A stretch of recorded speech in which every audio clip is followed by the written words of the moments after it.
नमस्कार। मेरे पीछे आपको तीन तस्वीरें दिख रही हैं। एक तस्वीर है उस दुराचार की पीड़िता बेटी की, दूसरी तस्वीर है उसकी मां की, और तीसरी तस्वीर है योगिता भयाना की, जो देर रात इंडिया गेट पर धरना प्रदर्शन करती हैं और इस परिवार को न्याय देने के लिए देर रात वहां हुजूम उमड़ पड़ता है। और फिर इसके बाद जो होता है वो बड़ा हैरान कर देने वाला वाकया है। उसे आप देखेंगे तो आपका दिल दहल जाएगा।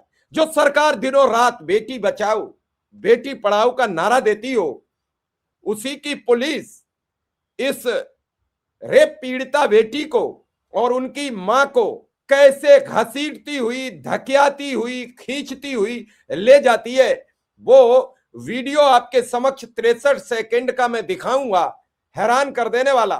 और उसे देखकर आपके होश उड़ जाएंगे कि हम भारत में रहते हैं, क्या हम संविधान के दायरे में रहते हैं, क्या हम लोकतंत्र के देश में रहते हैं, या फिर याद है वो दिसंबर का महीना था, यही सर्द महीना था और देश में एक निर्भया के साथ, उस बेटी के साथ दरिंदगी हुई थी जिससे पूरा देश दहल गया था। साल 2012 थी, दिसंबर का महीना था, किसी ने नई साल का जश्न नहीं मनाया था। आज फिर दिसंबर का महीना है और इस केस के आरोपी सेंगर को, कुलदीप सेंगर को जमानत मिल गई है। हाई कोर्ट से जमानत दे दी गई है। परिवार कह रहा है मेरी सुरक्षा की जिम्मेदारी कौन लेगा। यह देर रात जिस पुलिस ने घसीटा है वो गृह मंत्री अमित शाह की पुलिस है, क्योंकि दिल्ली की पुलिस गृह मंत्रालय के अधीन आती है। क्या दिल्ली की पुलिस को इस तरीके का कृत्य करने का लाइसेंस किसने दिया? सबसे पहले देखिए ये बहुत दुर्भाग्यपूर्ण वीडियो।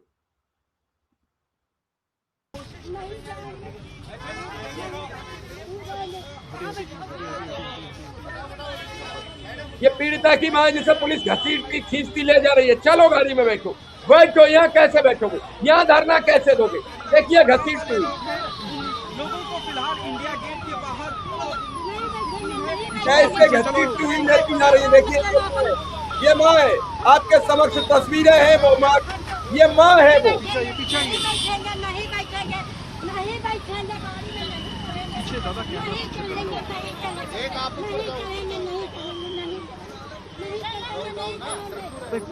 पीछे हटो ना।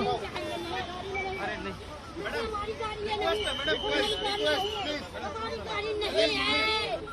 दादा पीछे हटो।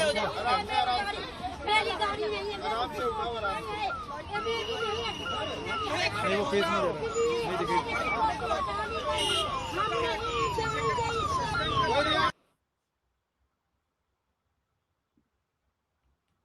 क्या मन नहीं आपका दहला? क्या आपके मन में नहीं आया कि आज ये क्या हो रहा है इस मेरे भारत में? आप भी जागोगे कि नहीं जागोगे? ये भारतीय जनता पार्टी का पूर्व विधायक जिसकी सदस्यता जा चुकी है, जेल में बंद था, हाई कोर्ट में कई दिन पहले सुनवाई हो जाती है, आज कल इस केस में फैसला आ जाता है और इसे जमानत दे दी जाती है। 15 लाख के मुचलके पर इस आरोपी, इस पापी को जेल के बाहर भेज दिया जाता है, जेल के सलाखों से, कैद से बाहर कर दिया जाता है। क्यों? क्यों? क्यों शब्द का जवाब किसके पास है?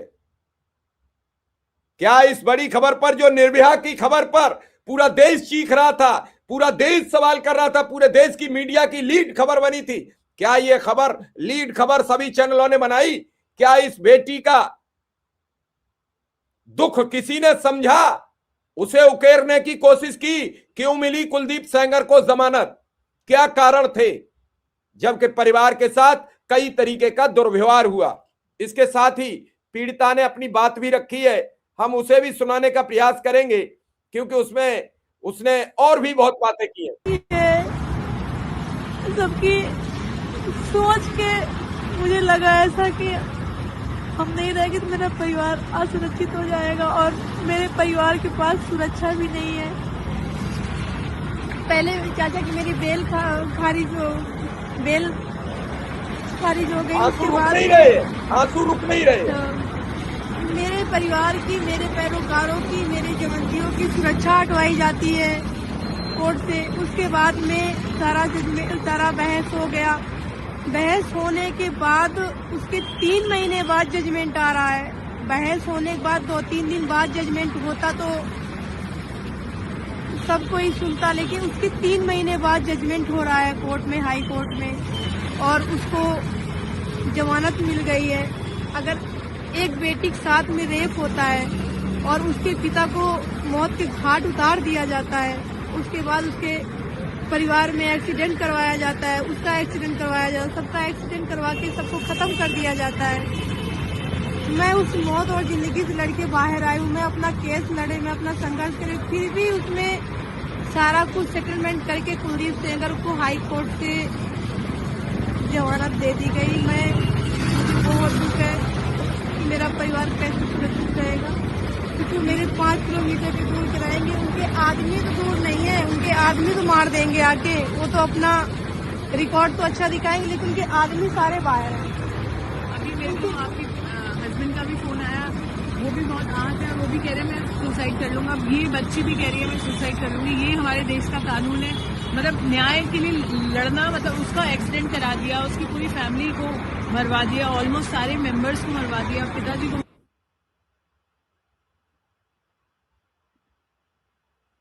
बेटी का दर्द सुनकर आपका दिल दहला कि नहीं दहला?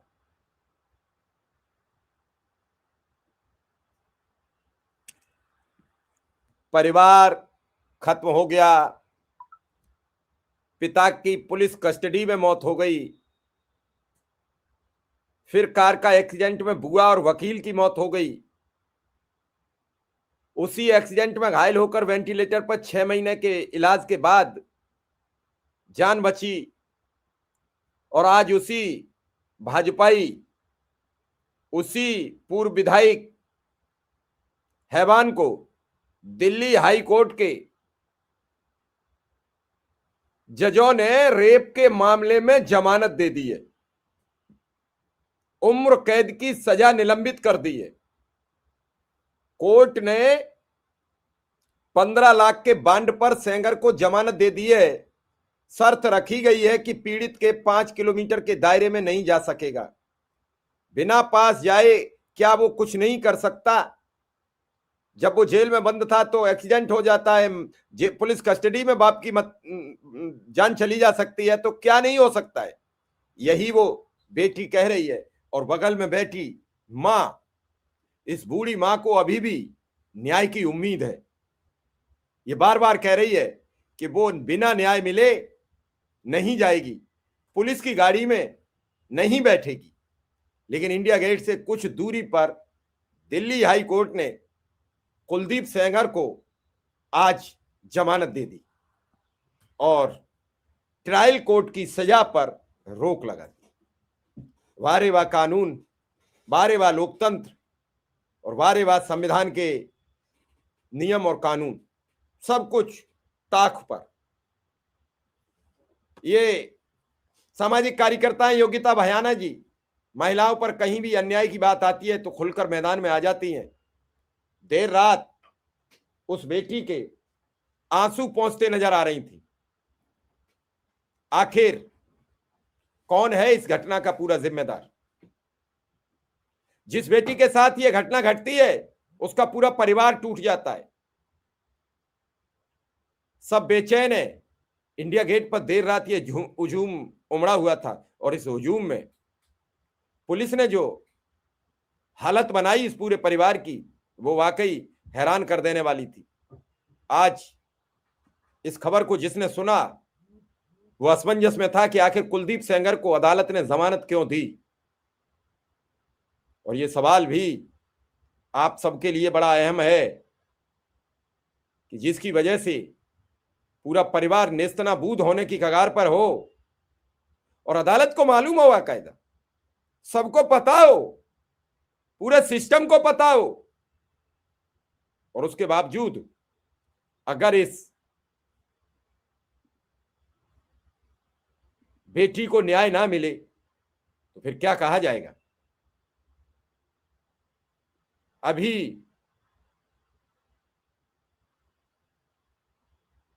एक और वीडियो सामने आया है, मैं कोशिश करूंगा आपको उसे भी सुनवाने का।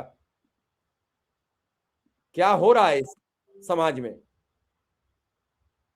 इस तरीके से क्या आपको लगता है कि कुछ बचेगा?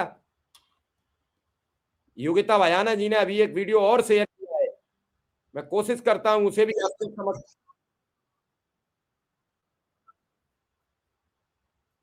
बहुत सी चीजें हैं, क्या कहा जाएगा।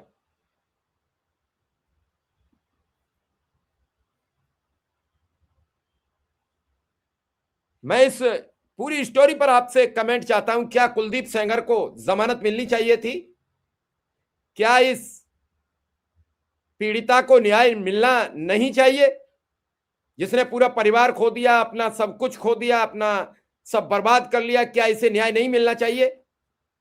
मैं आपके कमेंट का इंतजार करूंगा, लेकिन उससे पहले आपसे एक दरख्वास्त करूंगा, एक अनुरोध करूंगा कि ऐसी बेखौफ खबरों को पाने के लिए इस चैनल को सब्सक्राइब करना मत भूलिए, बेल आइकन बटन दबा दीजिए, हो सके तो सदस्यता ले लीजिए।